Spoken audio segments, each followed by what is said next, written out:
Olá, boa noite, a paz a todos. Chegando para a leitura de um versículo da Palavra de Deus, no livro do profeta Isaías, capítulo 34, e o versículo de número 16. Assim está escrito: Buscai no livro do Senhor e lede. Nenhuma destas coisas falhará, nenhuma nem outra faltará.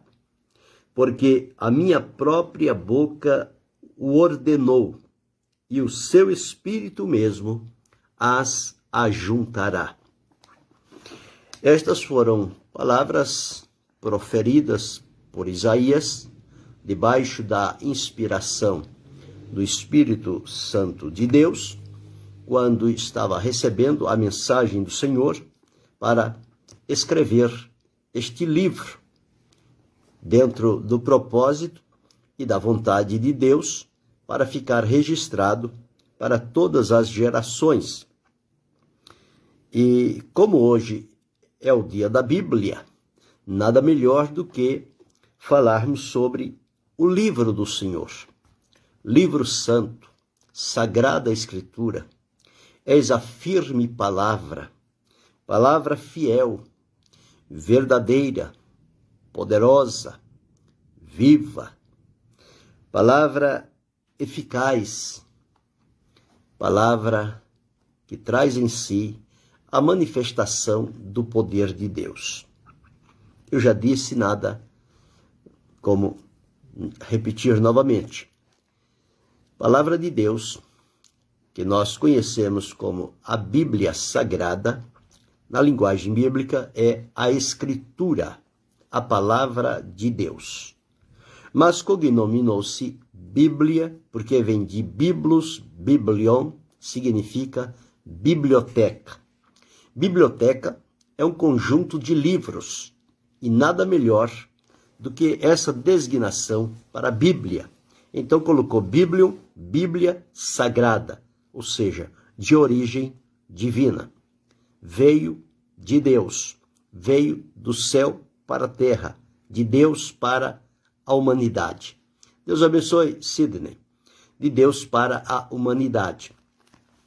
E eu disse, e é fato, que por um período de 1600 anos, Deus decidiu revelar-se de maneira progressiva à humanidade, escolhendo pessoas em tempos diferentes, em várias circunstâncias, ambientes ou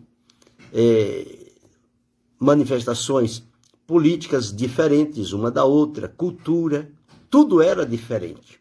Só não era diferente a palavra de Deus, porque a palavra de Deus não sofre nenhuma variação. Nela não há nenhuma diferença. Não há desarmonia, não há conflito, não há contradição na palavra de Deus. Então, por um período de 1600 anos aproximadamente, desde o ano 1500 a.C. até o ano 100 da era cristã, foi o espaço que Deus utilizou cronologicamente na história humana para dar-se a revelar, começando com Gênesis e terminando com Apocalipse. Com Gênesis, Deus revelou a Moisés como tudo começou. Moisés veio depois de Adão muitos anos, ou quem sabe até séculos depois. Mas Deus decidiu que através de Moisés, porque até ali de Adão até Moisés, a transmissão da palavra de Deus, ela era feita de forma oral, boca a boca. Um ia dizendo a esse, aquele dizia ao outro, o outro dizia ao outro, e assim ia passando de um para o outro. Era o chamado a tradição oral, palavra falada pelas pessoas. Mas quando Deus decidiu que a sua palavra deveria ser escrita em um livro, Deus sabe por quê. Poderia haver, como houve ao longo dos séculos, gerações que não tomaram conhecimento das ações de Deus e cada um fazia o que parecia bem aos seus olhos, desviados, longe da presença de Deus. E a nossa felicidade é que Deus decidiu que a sua palavra deveria ser escrita, portanto, nada se perdeu da palavra de Deus. Embora o povo se desviasse do caminho do Senhor, mas a palavra de Deus permaneceu firme, intacta e está entre nós como foi soprada pelo Espírito de Deus. O assopro de Deus na vida de homens que foram inspirados pelo Espírito Santo para receber a palavra e escrevê-la. E a Moisés, Deus revelou, então, como foi o princípio, como foi que tudo começou. Então, lá em Gênesis está escrito assim: no princípio criou Deus os céus e a terra. Que princípio é este? O princípio estabelecido por Deus. Nós não podemos dizer, no dia tal, do ano tal, Deus criou o céu, Deus criou a terra, não. Os dias e anos, cronologicamente, passaram a ser contados a partir dali para cá. Eles são contados cronologicamente.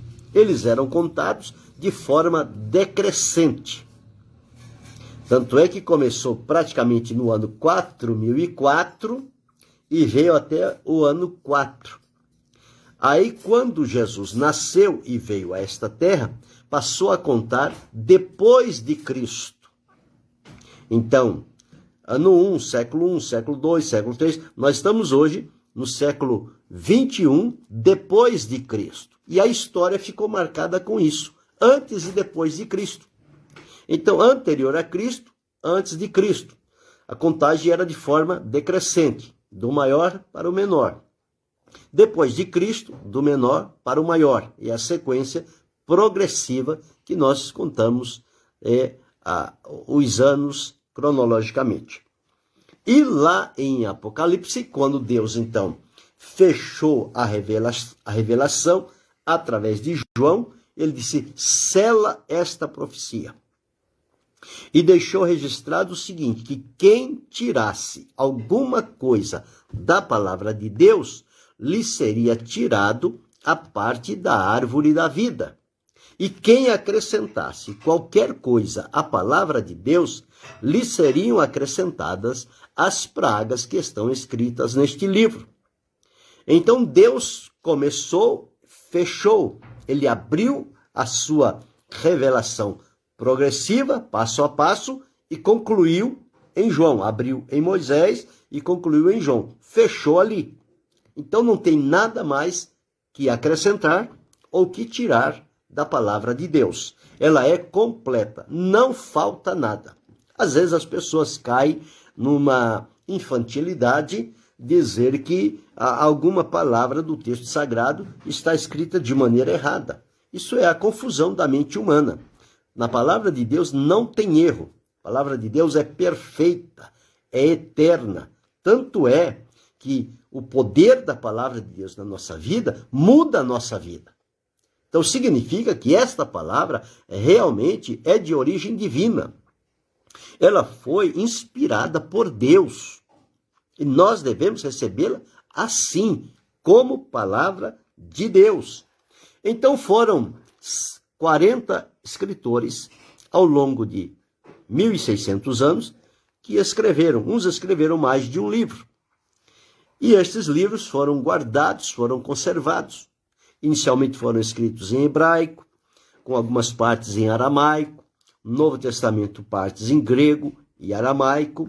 Foi a forma que Deus escolheu para escrever. Era a linguagem comum da época para o entendimento das pessoas. Este foi a maneira original como foi escrita. Depois, conforme foi passando o tempo, a ciência foi se multiplicando e foi abrindo novas oportunidades e descobertas, estes livros foram, então, sendo colocados lado a lado, segundo a orientação de Deus, para que ficasse, então, registrado. Então, nós observamos o cuidado de Deus em preservar a sua palavra, mesmo há um texto, no Salmo 119, o verso 89, está escrito, Para sempre, ó Senhor, a tua palavra permanece no céu. E no Salmo 68, o verso de número 11, está escrito assim: o Senhor deu a palavra. Grande era o exército dos que anunciavam as boas novas. Então, o Senhor deu a palavra. Então, a Bíblia Sagrada não é fruto da mente humana, não é criatividade de um ser humano. Ela é originária em Deus. Por isso ela é inspirada, ela é inerrante, ela é isenta de qualquer tipo de erro. Esta é a palavra de Deus. Em nosso Deus não há mudança nem sombra de variação. Na sua palavra, estas características também. Não há mudança nem sombra de variação na palavra de Deus. O que está escrito foi o que Deus decidiu. O que Deus disse está dito. Deus não mudou o que disse. Ele mantém o que disse como no princípio. E nós, então, temos o contato com esta palavra e a felicidade de saber que não é um livro sagrado que precisa ser feito nele correções de tempos em tempos, com a mudança dos tempos, da linguagem, da cultura. Então precisa se mudar também a palavra de Deus para ela adaptar-se à cultura. Não. Nós é que precisamos nos adaptar à palavra de Deus como ela é. Não somos nós que vamos mudar a palavra. É a palavra de Deus entronizada em nosso coração que vai mudar o nosso caráter, o nosso temperamento, a nossa vida. O apóstolo Pedro, escrevendo, ele falou mais ou menos desta forma. Observe, deixa eu me encontrar aqui. Mas a palavra do Senhor permanece para sempre, e esta é a palavra que entre vós foi evangelizada. 1 Pedro capítulo 1, versículo 25. O versículo 22 diz assim: sendo de novo gerados, não de semente corruptível, mas da incorruptível, pela palavra de Deus, viva e que permanece para sempre. Então, este é o teor da palavra de Deus, viva e que permanece para sempre. Então, esta palavra importante, maravilhosa de Deus, ela hoje está à disposição, ela está ao alcance da nossa mão. Então, somos felizes porque Deus utilizou-se de alguém para traduzir dos originais para as línguas nativas. E temos a felicidade de ter na nossa língua a palavra de Deus. Não precisamos buscar nenhuma interpretação para poder entendê-la, porque ao lê-la, ela está no nosso idioma. Então nós podemos entender o que está escrito na palavra do Senhor. É claro que para ter o conhecimento histórico, cultural ou da época, é preciso se ter um conhecimento aproximado da época. Mas isto não impede de que quem não tenha nenhum conhecimento destas coisas não se beneficie da palavra de Deus. Porque as questões relacionadas ao plano de Deus para a salvação da humanidade, estes textos, eles são claríssimos, não precisam de nenhuma interpretação. Da maneira que se lê, compreende-se e passa-se a crer. E o resultado, o milagre é que à medida em que lemos a palavra de Deus, sem que percebamos, ela gera fé no nosso coração. Então nós passamos a crer. Por que cremos? Porque existe fé. Quem colocou fé dentro de nós? Deus através da sua palavra. De sorte que a fé vem pelo ouvir e o ouvir pela palavra de Deus. Então está aí. Agora, como é que foi disposto isso? Eram rolos de livros, foram feitos em papiros e pergaminhos, e de tempos em tempos precisava se fazer as cópias para não se perder a escritura. E assim foi feito. Tinha lá os escribas que eram aptos para fazer estas cópias e guardá-las com cuidado. Mas com o progresso, o advento da tecnologia, criou-se a imprensa. E o primeiro livro que foi impresso foi a Bíblia Sagrada. A imprensa foi descoberta por Gutenberg. Então, através dele, pegaram-se agora os livros bíblicos e começaram a escrevê-los e a então fixá-los no papel, através da imprensa. É claro que o primeiro livro era um livro grande, bruto, e depois, com o passar do tempo, foram se aperfeiçoando. Hoje temos livros minúsculos, temos Bíblias minúsculas, que dá para se entender toda a palavra de Deus de acordo com o tamanho, e a fonte da letra é o volume de páginas. Mas está ali todo o conteúdo da revelação de Deus para a humanidade. Então ela contém, no seu todo, 66 livros. No total dá 31.165 versículos, 1.189 capítulos, distribuídos em 66 livros, sendo 39 livros no Antigo Testamento, 27 livros no Novo Testamento. E isso é o conteúdo total da palavra de Deus. Começo, meio e fim. Nada a tirar, nada a acrescentar. É um livro feito à primeira mão. Não precisa de correção, não precisa de ajuste. Como Deus deu, ele está completo, perfeito, solene. Então, agora nós temos, por isso que se chama biblioteca, porque pegaram-se os 66 livros e formaram-se um único livro. Então é a nossa biblioteca espiritual, é a Bíblia Sagrada, a palavra de Deus que nós temos e fazemos dela a nossa regra e prática única de fé. Nada mais é uma regra prática de fé para a nossa vida, a não ser a palavra de Deus. Todo e qualquer ensino de cunho espiritual ou religioso, ele está fundamentado na palavra de Deus. Não é o estudo que vem e a palavra de Deus tem que concordar com o estudo que vem, não. O estudo que é feito, ele precisa estar ligado inteiramente ao que diz a palavra de Deus.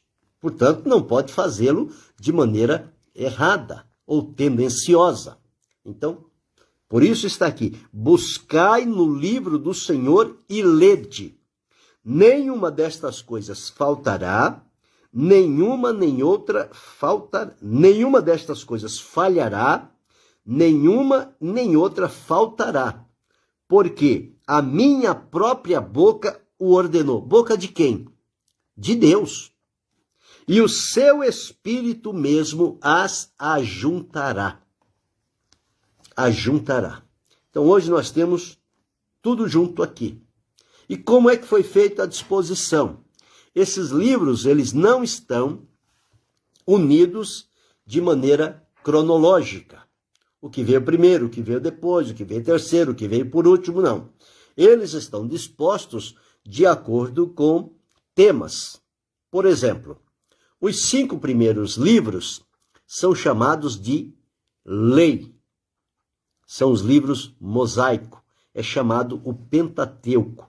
Nele há leis, há ordem, há regras, há normas. Depois desses 5 livros do Pentateuco, vem 12 livros históricos. Esses livros históricos, eles vão de Josué até Ester. De Josué a Ester, existem 12 livros históricos. De Jó até Cantares de Salomão, vêm os livros poéticos. São 5 livros poéticos: Jó, Salmo, Provérbios, Eclesiastes e Cantares de Salomão. Depois entramos nos livros proféticos. Os livros proféticos são em número de 17, sendo que 5 são chamados grandes profetas, que é Isaías, Jeremias, Lamentações de Jeremias, Ezequiel e Daniel. E os outros 12 que vão depois de Daniel até Malaquias, são 12 livros, de Oséias a Malaquias, são chamados profetas menores. Essa designação de profetas maiores e menores provavelmente deva ter sido em função do tempo do exercício ministerial ou profético deles. Por exemplo, Isaías exerceu o ministério profético por mais de 50 anos. Jeremias não ficou atrás, Ezequiel também não, Daniel também não. Daniel começou com praticamente 14, 15 anos e passou de 80 anos. Já os outros são períodos menores, mas todos eles, nenhum deles é inferior ao outro. Todos eles foram dados por Deus com a mesma autoridade, com a mesma infalibilidade, com o mesmo propósito e com a mesma designação dada por Deus. Bem, aí passado este período de tempo, quando chegou em Malaquias, o que houve? Surgiu então o tempo chamado intermediário. Deus abençoe, irmã Luísa. O tempo intermediário. Um período de silêncio da voz de Deus, por um período aproximadamente de 400 anos. Isto durou de Malaquias, o último profeta, até João Batista, quando foi enviado por Deus para anunciar a vinda do Messias, a voz do que clama no deserto. Por isso, João Batista, o profeta, ele veio para fazer isto. Veio para preparar o povo para receber o Messias, o Senhor Jesus, que na plenitude dos tempos foi enviado por Deus para cumprimento das profecias desde Gênesis até Malaquias. Agora chegou o tempo de Deus, depois de 1.500 anos, quase 2.000 anos. Então vem Jesus e começa o seu ministério. E no ministério de Jesus, no Antigo Testamento, estão aí 5 livros do Pentateuco, 12 livros históricos, 5 livros poéticos e 17 livros proféticos, que são 12 menores e 5 maiores, perfazendo um total de 39. Já quando Jesus veio, então ele escolheu seus discípulos e dentre eles Deus escolheu alguns para escrever a sua palavra. Já o Novo Testamento, uns foram testemunhas oculares de Jesus, estavam lá quando aconteceu, fizeram suas anotações. Outros tinham próximo deles aqueles que foram testemunhas oculares, mas que não escreveram, e tiveram deles as informações e por isso escreveram. Então existe aí os 4 evangelhos, que são relatos acerca do nascimento, vida, ministério, morte, sepultamento, ressurreição e ascensão de Jesus. Não são 4 evangelhos, é um evangelho. Evangelho de Jesus Cristo, porém visto por 4 pontos de vista diferentes. Por Mateus, por Marcos, por Lucas e por João. Por Mateus, Jesus é visto como Messias, como Rei dos judeus, que veio para os judeus. Portanto, lá fala de reino, fala de rei, fala de reinado. Foi escrito para os judeus. Já Marcos identificou Jesus como o servo de Deus. Então ali, em Marcos, vai falar sobre o servo, que não fica para sempre. E o servo foi para falar para os romanos, que havia muitos servos, muita escravidão naquela época, muito serviçal. E para eles entenderem a linguagem, elas deveriam estar acessível, porque a linguagem de Mateus falando para judeus, certamente não iria atingir o coração dos romanos. Já Lucas escreveu para os gregos. Ele buscou minuciosamente os detalhes. Escreveu para os gregos, apresentando Jesus como filho do homem. Já João está mais ligado ao sentido espiritual. Ele escreve para a igreja, para os salvos. Ele apresenta Jesus como filho de Deus. Portanto, as palavras fincadas em João é crer e vida eterna. Essas palavras se repetem muito. Então, estas 4 visões do Evangelho, porque o Evangelho é de Jesus, mas foi escrito por Mateus, foi escrito por Marcos, foi escrito por Lucas e foi escrito por João. Não o João que anunciou Jesus que vinha, mas João o apóstolo. O João que anunciou Jesus é chamado João o Batista, porque ele batizava as pessoas para o arrependimento. João o Batizador. E ele batizou Jesus também. Terminado este período, Jesus foi assunto ao céu, deixou os discípulos encarregados e eles continuaram o seu trabalho. Então vem o livro de Atos, que é o livro histórico do Novo Testamento. No livro de Atos vai contar como a igreja deu seguimento após ou sem a presença física de Jesus. Mas Jesus prometeu que espiritualmente estaria com eles todos os dias até a consumação dos séculos. Então Jesus cumpriu isso, presente com eles, cooperando, com os sinais que se seguiram. Mas eles seguiram adiante, anunciando a palavra de Deus, e Atos revela as cidades aonde chegaram, o número que acrescentava-se à fé, as perseguições, as prisões, as viagens missionárias, principalmente de Paulo, as 3 viagens missionárias e a última viagem a Roma. Então tudo isso está relatado no livro de Atos dos Apóstolos. Partindo dali, como a igreja estava começando, se formando ainda, eles precisavam de orientações. E Deus, então, deu inspiração àqueles homens para que escrevessem as epístolas. Então, elas começam com as epístolas de Romanos, 1º e 2º Coríntios, Gálatas, Efésios, Colossenses, Filipenses. Deixa eu ver mais aqui que eu perdi o sentido. Colossenses, Filipenses, aí vem 1 Tessalonicenses, 2 Tessalonicenses, 1 Timóteo, 2 Timóteo e Tito. Todas estas epístolas são atribuídas a Paulo. Paulo é o escritor.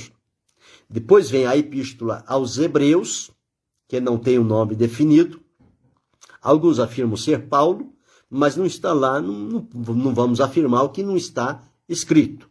Depois de Hebreus, vem as epístolas pastorais, que são as epístolas a epístola de Tiago, 1ª e 2ª de Pedro, a epístola 1ª, 2ª e 3ª de João, epístola de Judas e termina com a revelação de Apocalipse. Então fecha assim este ciclo da Escritura Sagrada. Lei, história, poesia, profecia. Evangelhos, história, epístolas e Apocalipse. Então termina desta maneira. Este é o livro sagrado que nós temos em mãos. Nós devemos tudo a ele. Um santo de Deus escreveu uma ocasião: ou este livro, a Escritura Sagrada, o afastará do pecado, ou o pecado o afastará deste livro. Não há comunhão entre a palavra de Deus e o pecado. Não há comunhão entre uma pessoa que vive a palavra de Deus e vá à prática do pecado. Estas coisas não se harmonizam, elas são contrárias a si. Tanto é que quando chegamos a Jesus, nós somos libertos do pecado, mortificando o pecado para vivermos agora para Deus. Então aqui está a palavra de Deus. Hoje é este dia memorável. é um dia marcado no calendário. Mas para os salvos, o dia da palavra de Deus, o dia da Bíblia, o dia da Escritura, são todos os dias, todas as horas, porque ela é o nosso manual diário. Nós precisamos dela todos os dias, a todo instante, a todo momento. Quando estamos alegres, quando estamos tristes, quando estamos apreensivos, quando precisamos tomar decisão, quando somos ofendidos, quando estamos enfermos. É na palavra de Deus que nós vamos buscar os recursos necessários para a nossa vida. Então, por isso, o verso inicial que li está dito assim, lá em Isaías 34:16. Buscai no livro do Senhor e lede.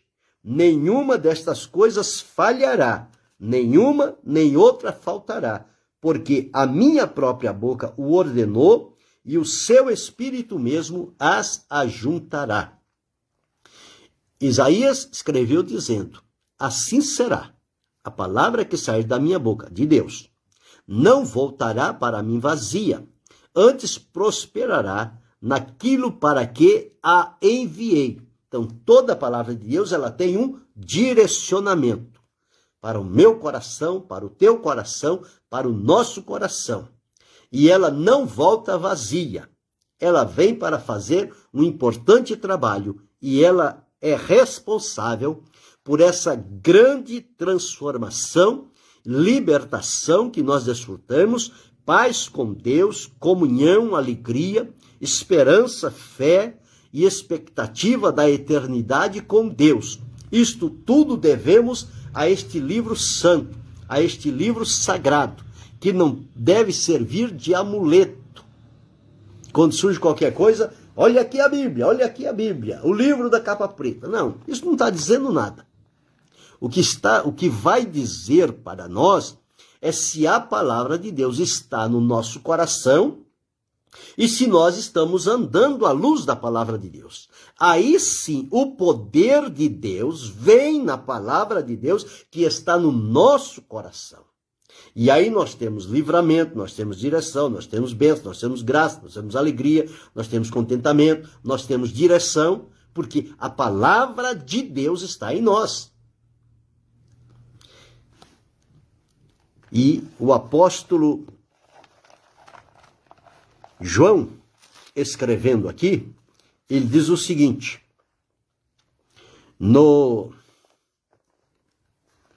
deixa-me ver qual é o versículo aqui.